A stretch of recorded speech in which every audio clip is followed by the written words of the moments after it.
বাঁচাইয়া দাও। আল্লাহ তাআলা জিবরাইলকে বললেন, ও জিবরাইল, আমার বন্ধু ইউসুফকে কুয়ার ভিতরে ফালাইয়া দিয়েছে। কি করছে? কুয়ার ভিতরে ফালাইয়া দিয়েছে। কুয়ার ভিতরে যেহেতু ফালাইয়া দিয়েছে, কুয়ার থেকে নিচে পড়বে কলকের ভিতরে। ও জিবরাইল, তোমাকে দ্রুত গতিতে যাওয়া লাগবে। এই কাজটা ইমার্জেন্সি কিনা বলে। জিবরাইল আলাইহিস সালাতু ওয়াস সালাম, আল্লাহ তাআলা বললেন, ও জিবরাইল, তুমি যাও আমার বন্ধু ইউসুফকে তার 10 ভাই মিলে কুয়ার ভিতরে ফালাইয়া দিয়েছে। তুমি যদি একটা পাখা দিয়ে যাও তাহলে লিখে যাইবে। 600 পাখা ব্যবহার করে তুমি পলকের ভিতরে একটা পাথর নিয়ে আমার ইউসুফের পায়ের তলের ভিতরে দিয়ে দাও। কুয়ার ভিতরে যখন ফালাইয়া দিয়েছে, আল্লাহ তাআলা জিবরাইল আলাইহিস সালাতু ওয়াস সালামকে পাঠাইলেন 600 পাখা ব্যবহার করে পলকের ভিতরে ওই কুয়ার তলদেশে যাওয়ার আগে জিবরাইল আলাইহিস সালাতু ওয়াস সালাম পলকের ভিতরে এসে ইউসুফ আলাইহিস সালাতু ওয়াস সালামের পায়ের তলে পাথর দিয়া দেয়। এখন আর ইউসুফের সমস্যা আছে? যখন পায়ের তলে পাথর বাঁধিয়ে দেয়, ইউসুফ আলাইহিস সালাতু ওয়াস সালাম পাথরের উপরে দাঁড়িয়ে গেলেন।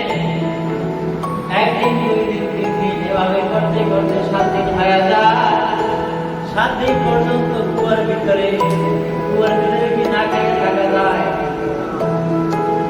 আপনি আমি রমজানের রোজা রাখবো, কিন্তু সকালবেলা খাই, দুপুরবেলা খাই, এরপরে ফাঁকে নাস্তা করে রোজা থাকতে পারি না। যদি আল্লাহ তাআলা বাঁচায়, কোনো মানুষ কোনো কিছু করতে পারে না, খিদা লাগাইতে পারে না। ইউসুফ আলাইহিস সালাতু ওয়াস সালাম একদিন নয়, 2 দিন নয়, 7 দিন পর্যন্ত আল্লাহ তাআলা জিবরাইল আলাইহিস সালাতু ওয়াস সালামের মাধ্যমে জান্নাত থেকে খাবার পাঠিয়ে দেয়। প্রত্যেকটা ওকে আমার বন্ধু ইউসুফকে ওই কুয়ার ভিতরে গিয়ে খাবার খাওয়াইয়া দেয়। 7 দিন পর্যন্ত কুয়ার ভিতরে ফালাইয়া রাখছে। জিবরাইল আলাইহিস সালাতু ওয়াস সালাম উঠতে এসে খাবার খাওয়াই। জিবরাইল আলাইহিস সালাতু ওয়াস সালামের তখন 600 পাখা ব্যবহার করা লাগছে। জিবরাইল আলাইহিস সালাতু ওয়াস সালাম 600 পাখা ব্যবহার করে হযরত ইউসুফ আলাইহিস সালাতু ওয়াস সালামকে বাঁচাইলেন। যখন 7 দিনের মাথায় একটা কাফেলা চলে আসলো, এই কাফেলা যখন কূপের কিনার থেকে যায়, পেটের ভিতরে ক্ষুধা, খাবার খাইতে পানি নাই, পানি শেষ হয়ে গেল। এবার বলতেছে এই কূপের ভিতরে দুর্গন্ধ আসতো, পানি পাস করা যাইত না। এই কূপের পানি ভিতর থেকে এত সুন্দর কিভাবে আসে? এখানে যদি ময়লা থাকে, আমরা যারা চলাচল করি, যখন আসবে তখনই ময়লার কথা মনে করবে কি করবে না? এক সময় হঠাৎ করে আসার পর যখন কূপ থেকে সুন্দর বের হয়, কাফেলার লোকজন বলতেছে কূপের ভিতর থেকে সুন্দর বের হয়, মনে হয় এই কূপের ভিতরে ভালো পানি আছে। কূপের ভিতরে যখন রশি দিয়া বালতি যখন নিচের ভিতরে ফালায়, আল্লাহ তাআলা জিবরাইলকে পাঠায় যায়, ও জিবরাইল যাও আমার বন্ধু। দেখি না ব্যস্ত হয়ে যায়, কেমন পরিস্থিতি সেটাও জানি না, এমন ভাবে দৌড় মারছে, দৌড় মারার সঙ্গে সঙ্গে সেই ব্যক্তি নিজেই সেই কুয়ার ভিতরে পড়ে। সন্তান তো অ্যাক্সিডেন্ট হয়েছে, অসুস্থ হয়েছে। এবার যার জন্য কুয়া খনন করলেন, সেই কুয়ার ভিতরে এবার নিজেই পড়ে গেল। এজন্য অন্য ব্যক্তিদের জন্য আমরা কুয়া খনন করি, গীবত গাই, বরদোয়া করি কিনা? সহিহ বুখারী শরীফের হাদিস, যদি কোনো ব্যক্তি গালি দেয়, বরদোয়া করে, এই গালির ওজনটা অনেক বেশি। মুখের এই ভাষাটা, জবানটা অনেক পাওয়ার, অনেক শক্তিশালী, অনেক ওজন। দেখেন আপনি মন দিয়ে কথা বলেন, সেই কথাটা বাহিরে চলে যায়, যায় কিনা? গেল কিভাবে?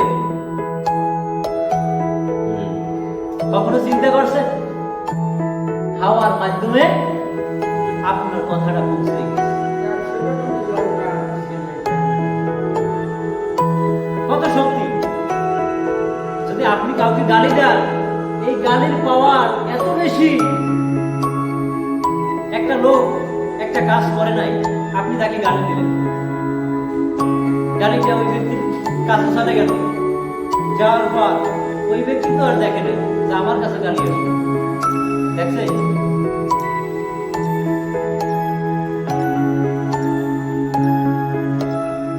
ঠিক ওই ব্যক্তির মুখ থেকে জবাব দেয় যে গালিটা কোথা থেকে আসছে, কেন আসছে, অপরাধ কি? আমি তো এই কাজ করি নাই। বরঞ্চ আপনি এখান থেকে চলে যান। গালিটা আস্তে আস্তে আস্তে আস্তে আসমানের দিকে উঠে যায়।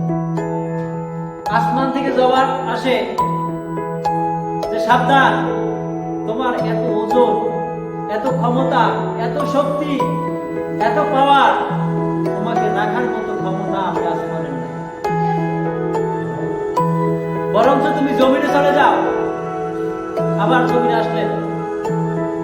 জমিন বলতেছে যে আমি এত শক্তিশালী না যে আমি তোমার ওজনটা নিব, আমার কাছে সম্ভব না। তাহলে আমি জানি কোথায় যাব? যার কাছে পাঠাইলো আমাকে, আমি তার কাছে যাইয়া ফেরত আসলাম, গেলাম আসমানে, আমি গাড়িতে সেখানে স্থান দিল। জমিনে আসলাম, জমিনে স্থান দিল না। জমিন বলতেছে, জমিনের কাছে বলতেছে আমি কোথায় যাব? এবার জমিন উত্তর দেয় যে তুমি যেই ব্যক্তির কাছ থেকে আসছো, যেই ব্যক্তির মুখ থেকে আসছো, তুমি আবার সেই ব্যক্তির মুখে চলো। আপনি গালি দিলেন মুখে, গেল কোথায়? মুখে। গালি দিয়েছেন মুখে, গালির উত্তর ফেরত আবার গেল বুকে। এই জন্য কথা আছে না, মুখের গায়ে বলে কিনা কথাটা? এই জন্য সেই লোকটা আমাকে কোনো কিছু করে নাই, আমি ওই ব্যক্তি সম্পর্কে অযথা আমি গালি দেব না। এই কাজগুলা আমাদের সমাজে আসে না নাই? এ থেকে তো আল্লাহ তাআলা আমাদেরকে বাধ্য। বাদশাহ হারুনুর রশিদ এর জ্ঞান, এর মাথা, এর মর্যাদা কেমন পরীক্ষা করার জন্য মহল্লার ভিতরে লোকজন একাত্র করা হলো।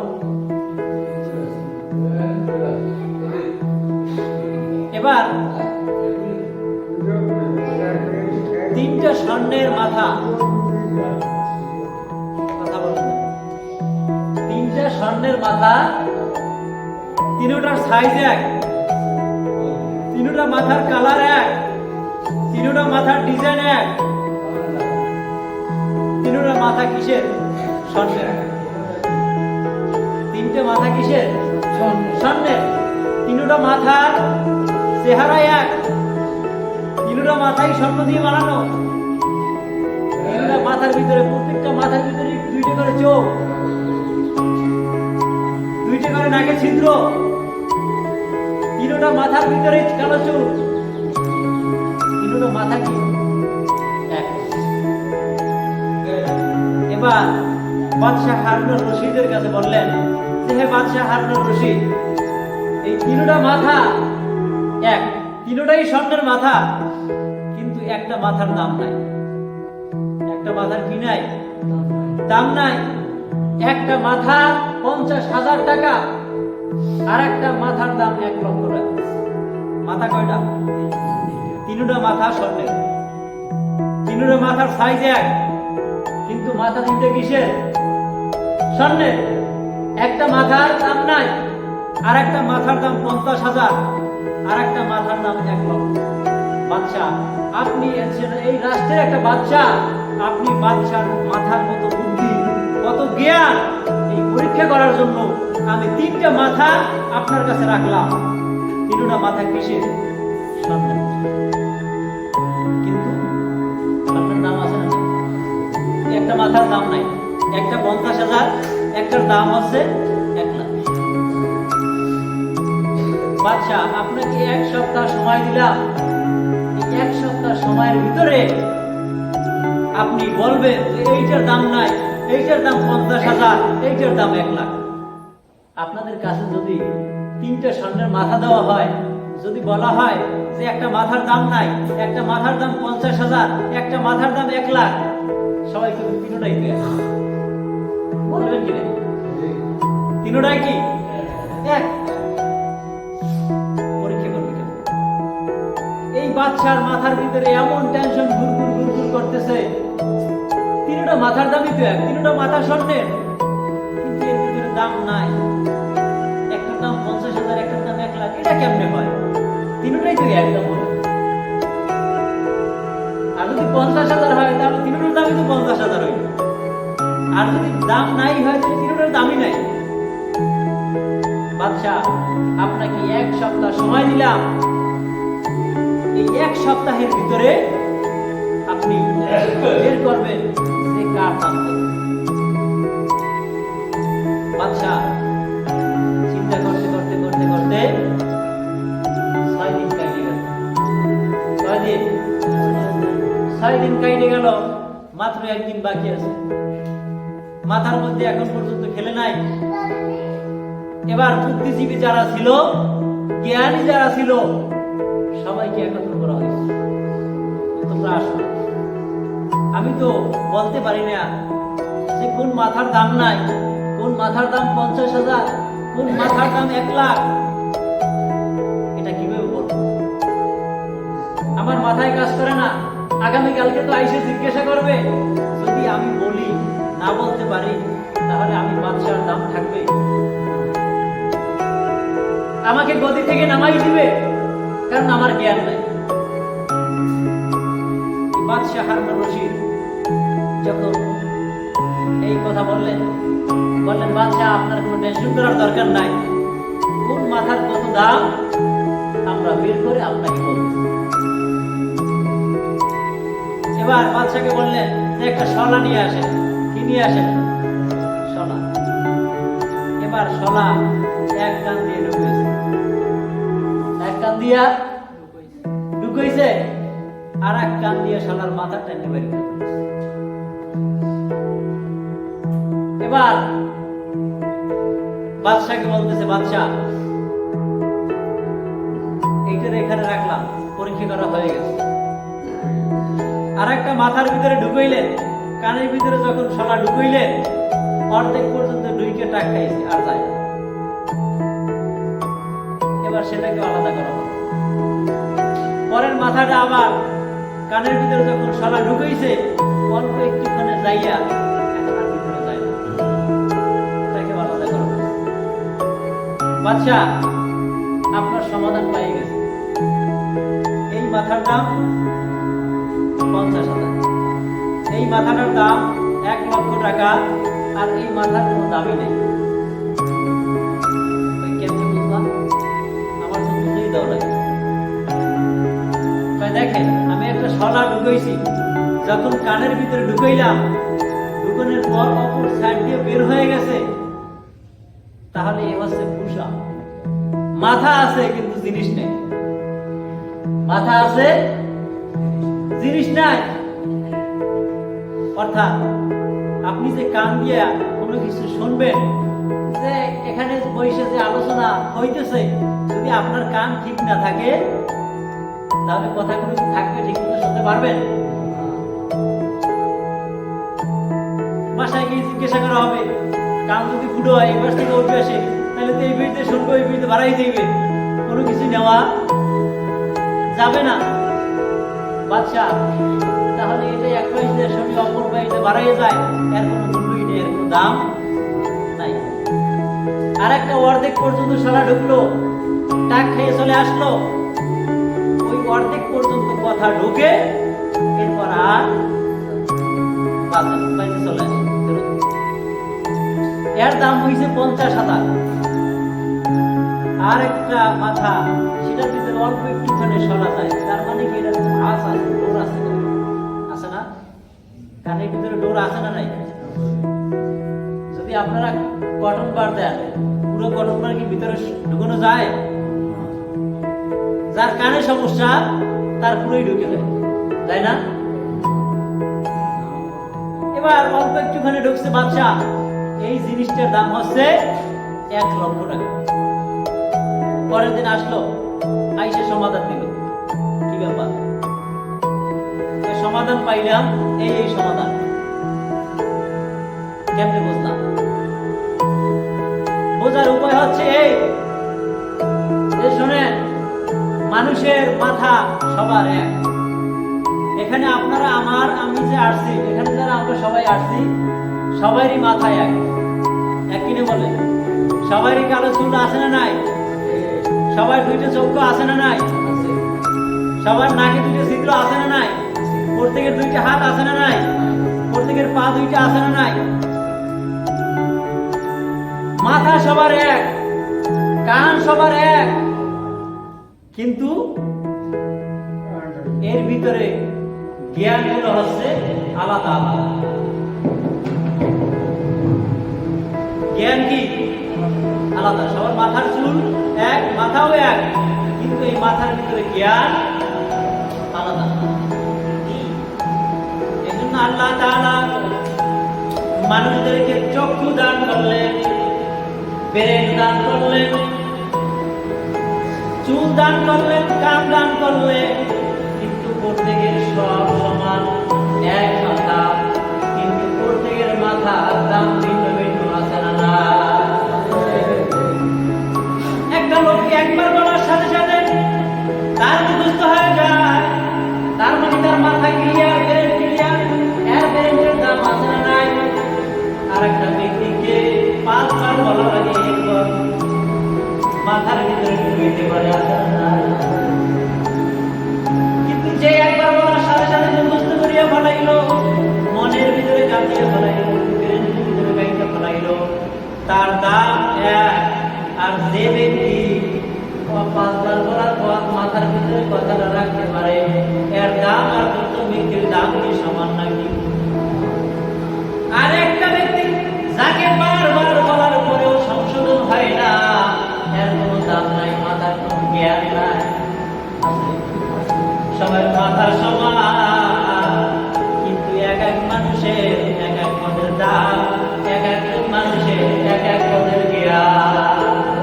কথা বলেন ঠিক কিনা? কারো মাথার ভিতরে এক পদের কাজ করে, কারো মাথায় অন্যভাবে কাজ করে, কারো মাথায় এমন জ্ঞান যে জ্ঞানের মাধ্যমে সম্মান পায়, আর কার মাথার ভিতরে এমন জ্ঞান যে জ্ঞানের মাধ্যমে মানুষের লাঠি খায়। দুজনের মাথা আছে সমান, কিন্তু জ্ঞান আমাদের মর্যাদা আলাদা। তাহলে এখানে আপনারা আমরা যারা সবার মাথার জ্ঞান এক সমান না, কিন্তু মাথায় এক। বাদশাহ হারুন আর রশিদকে জিজ্ঞাসা করা হলো, ও বাদশাহ হারুন আর রশিদ, তিনটা মাথা সন্নে, কিন্তু 3টা মাথার দাম ভিন্ন ভিন্ন। মাথা এক, কিন্তু জ্ঞান কেমন আলাদা, দাম আলাদা, সম্মান আলাদা, মর্যাদা আলাদা। এই জন্য তার দাম যেভাবে, সবাই দাম দেওয়া লাগবে কিনা সেইভাবে। এই মাথা যেভাবে যার যেভাবে কাজ করবে, ঠিক মাথা অনুযায়ী কবরের ভিতরে আযাব হবে, মাথা অনুযায়ী গজব হবে, মাথা অনুযায়ী তার শাস্তি হবে। কারো মাথায় এক, যে ব্যক্তি নামাজ পড়ে তার মাথা আছে, যে ব্যক্তি নামাজ পড়ে না তার মাথা আছে। যার মাথার ভিতরে কাজ করছে, আমার মরা লাগবে, আমার কবরে যাওয়া লাগবে, যদি আমি নামাজ না পড়ি ওই কবরের আযাব আমার করা লাগবে। এই জন্য বান্দা দৌড়ে গিয়ে আল্লাহর ঘরে নামাজে হাজির হয়ে যায়। মাথার ভিতরে কাজ করলো এটা, আর একজনের মাথার ভিতরে কাজ করছে যে আমি কাশে রাখবে ঘরে থাকি, টিভি সিনেমার ভিতরে লিপ্ত হয়ে থাকি, দুনিয়ার খেল তামাশার ভিতরে লিপ্ত হয়ে থাকি, হুজুরে যা বলে ও কথা বিশ্বাস হয় না। মরার পরে আমার এই ব্যাট কাটাতে টানলেও আমার কোনো অসুবিধা নাই। মরার পর আমি মাটির সাথে মিশে যাব, আমার কোনো অস্তিত্ব থাকবে না, আমার কোনো খবর থাকবে না।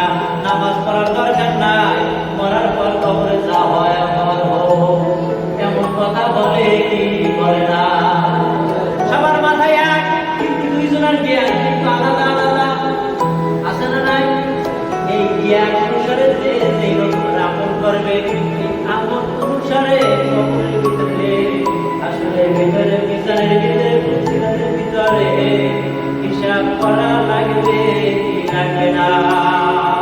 আল্লাহ আল্লাহ কেমন মুবারক নাম ভাই, আল্লাহ আল্লাহ মনে মুস্কান নাম ভাই।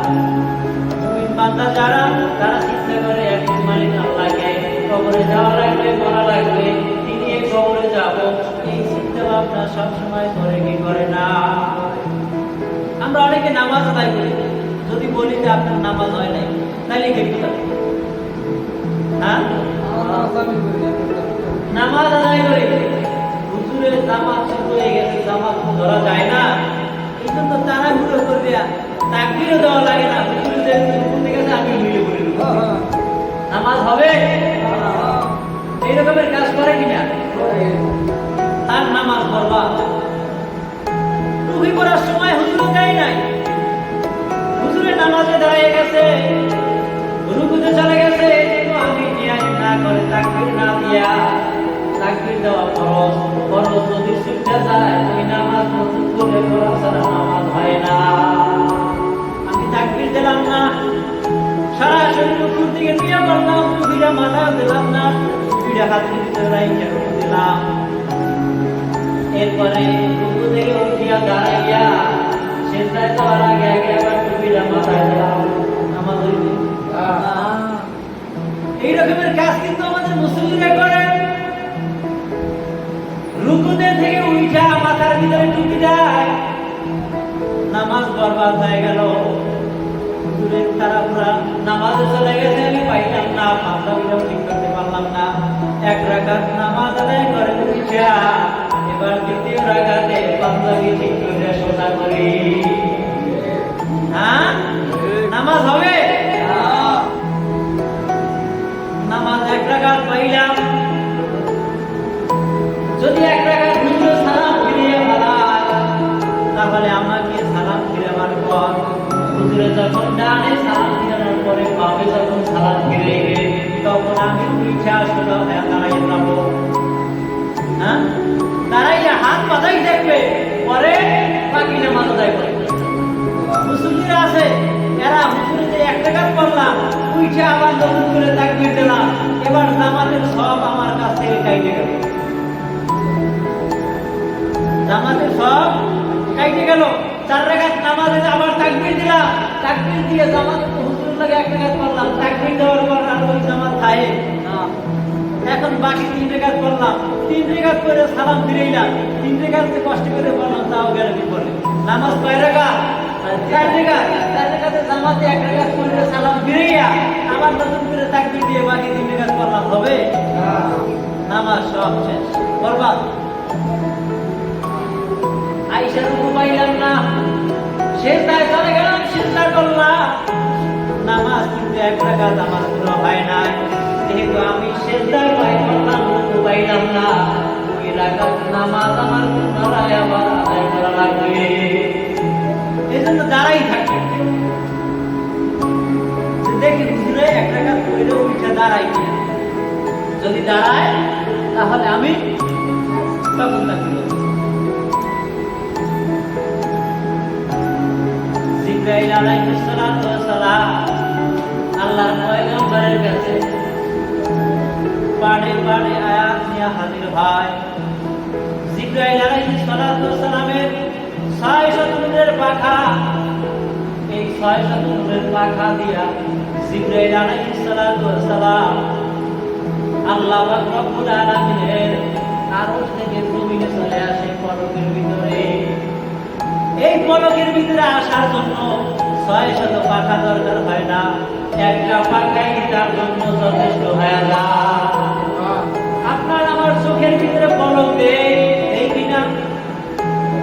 এই চোখের ভিতরে যে পলক দেয়, এই পলকের ভিতরে জিবরাইল আলাইহিস সালাতু ওয়াস সালাম একটা পাখা দিয়া বাড়ি মারার সাথে সাথে জমিনে চলে আসে। এত স্পিড, একটা পাখা দিয়ে বাড়ি মারার সাথে সাথে জমিনে চলে আসে। যারা বিমানে চড়ছেন, বিমানে 2টা পাখা আছে না নাই? বিশাল বড় বড় 2টা পাখা, সেই পাখার মাধ্যমে আসমানের ভিতরে ঘুরে কি ওড়ে না? 2টা পাখার মাধ্যমে আসমানে উড়ে, ঠিক জিবরাইল আলাইহিস সালাম তার একটা পাখা দিয়া আসমান থেকে জমিনে আসলে একটা চোখের পলক লাগে না। জিবরাইল আলাইহিস সালামের কাছে জিজ্ঞাসা করা হলো, ও ভাই জিবরাইল, তোমার তো 600 পাখা, 600 পাখা তো ব্যবহার করা লাগে না, একটা পাখা দিয়ে বাড়ি মারলে চোখের পলকের সাথে হাজির হয়ে যাও, তাহলে এত পাখা আল্লাহ তাআলা তোমাকে কেন দান করলো? এই জন্য যখন এমার্জেন্সি হয়ে যায়, জিবরাইল আলাইহিস সালাম বললেন, যখন এমার্জেন্সি হয়ে যায়, এমার্জেন্সির জন্য দৌড়িয়ে যাওয়া লাগে কি লাগে না? এজন্য ফায়ার সার্ভিস যখন আগুন লাগে দৌড়িয়ে যায়, দৌড়িয়ে যাইতে হলে ট্যাঙ্কির ভিতরে আগে পানি ভরপুর লাগবে কি লাগবে না?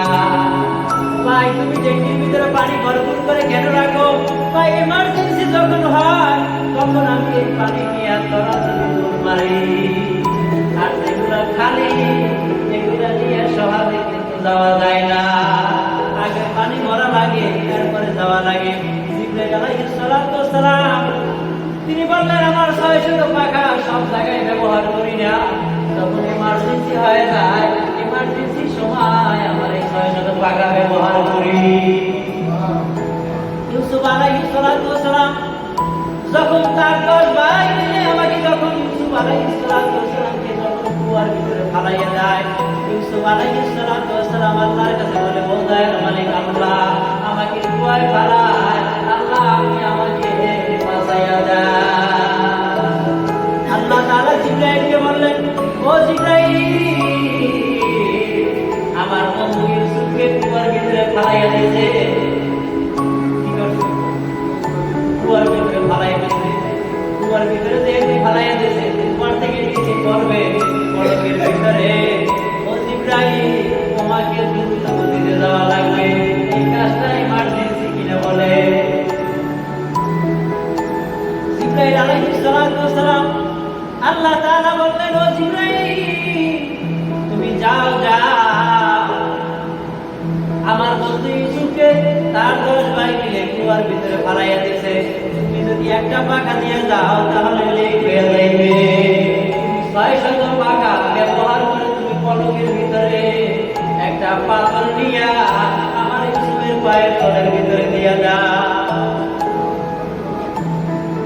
কুয়ার ভিতরে যখন ফালাইয়া দিয়েছে, আল্লাহ তাআলা জিবরাইল আলাইহিস সালামকে পাঠাইলেন 600 পাখা ব্যবহার করে পলকের ভিতরে ওই কুয়ার তলদেশে যাওয়ার আগে জিবরাইল আলাইহিস সালাম পলকের ভিতরে এসে ইউসুফ আলাইহিস সালামের পায়ের তলে পাথর দিয়া দেয়। এখন আর ইউসুফের সমস্যা আছে? যখন পায়ের তলে পাথর বাঁধে দেয়, ইউসুফ আলাইহিস সালাম পাথরের উপরে দাঁড়িয়ে গেলেন। একদিন, 2 দিন, 3 দিন এভাবে করতে করতে 7 দিন হয়ে যায়। 7 দিন পর্যন্ত কুয়ার ভিতরে কি না খেয়ে থাকা যায়? আপনি আমি রমজানের রোজা রাখবো, কিন্তু সকালবেলা খাই, দুপুরবেলা খাই, এরপরে ফাঁকি নাস্তাও করি, রোজা থাকতে পারি না। যদি আল্লাহ তাআলা বাঁচায়, কোনো মানুষ কোনো কিছু করতে পারে না, খিদা লাগাইতে পারে না। ইউসুফ আলাইহিস সালাম একদিন নয়, 2 দিন নয়, 7 দিন পর্যন্ত আল্লাহ তাআলা জিবরাইল আলাইহিস সালামের মাধ্যমে জান্নাত থেকে খাবার পাঠিয়ে দেয়। প্রত্যেকটা হতে হতে আমার বন্ধু ইউসুফকে ওই কুয়ার ভিতরে গিয়ে খাবার খাওয়াইয়া দেয়। 7 দিন পর্যন্ত কুয়ার ভিতরে ফালাই রাখছে। জিবরাইল আলাইহিস সালাম প্রত্যেক এসে এসে খাবার খাওয়াই। জিবরাইল আলাইহিস সালামের তখন 600 পাখা ব্যবহার করা লাগছে। জিবরাইল আলাইহিস সালাম 600 পাখা ব্যবহার করে হযরত ইউসুফ আলাইহিস সালামকে বাঁচাইলেন। যখন 7 দিনের মাথায় একটা কাফেলা চলে আসলো, এই কাফেলা যখন কূপের কিনার থেকে যায়, পেটের ভিতরে ক্ষুধা, খাবার খাইতে পানি নাই, পানি শেষ হয়ে গেল। এবার বলতেছে এই কূপের ভিতরে তো দুর্গন্ধ আসতো, পানি পাস করা যাইত না, কিন্তু এই কূপের পানি ভিতর থেকে এত সুন্দর কিভাবে আসে? থাকে, আমরা যারা চলাচল করি, যখন আসবো তখনই ময়লার কথা মনে পড়বে কি পড়বে না? এক সময় হঠাৎ করে আসার পর যখন কূপ থেকে সুখের বের হয়, কাফেলার লোকজন বলতেছে কূপের ভিতর থেকে সুখের বের হয়, তারা এই কূপের ভিতরে ভালো পানি আছে। কূপের ভিতরে যখন রশি দিয়া বালতি যখন বিষের ভিতরে ফালায়, আল্লাহ তাআলা জিব্রাইলকে পাঠিয়ে দেয়, ও জিব্রাইল যা আমার বন্ধু ইউসুফকে বলো যে বালতি তোমার কাছে আসতেছে, ওই বালতির রশি ধইরা বালতির ভিতরে বসে যা। হযরত ইউসুফ আলাইহিস সালাম বালতির রশি ধরে যখন বসলেন, কাফেলার লোকজন বালতি টানে আস্তে আস্তে উপরে উঠায়। আগে বালতি ফালাইতা পানি পর্যন্ত এত ভালো না, পানির ওজন এত কেন, এত ওয়েট লাগে কেন, রশি টাইনে উঠাইতে কষ্ট হয়। তখন টানতে টানতে উপরে উঠাইল, এমন সুন্দর একটা লোক দেখা যায়, যে এত সুন্দর করুণী চেহারা আর দুনিয়ার জমিনে কোথাও দেখা যায় না। রক্তের ভাই তারা কি করলো, দূর থেকে দাঁড়াই দেখতেছে যে কাফেলার লোকজন হয়েছে, চিনতে পারছি এত সুন্দর মানুষ যদি দেখে ফেলায় তাহলে তো আমাদের উপরে আক্রমণ করবে, গামছা দিয়ে পেঁচাই। এবার এই শত্রু ভাইরা দৌড়ে আসলেন, কি কাপড়ের ভিতরে আপনারা পেঁচাইলে আমি জানতে চাই। বাইর করেন, না না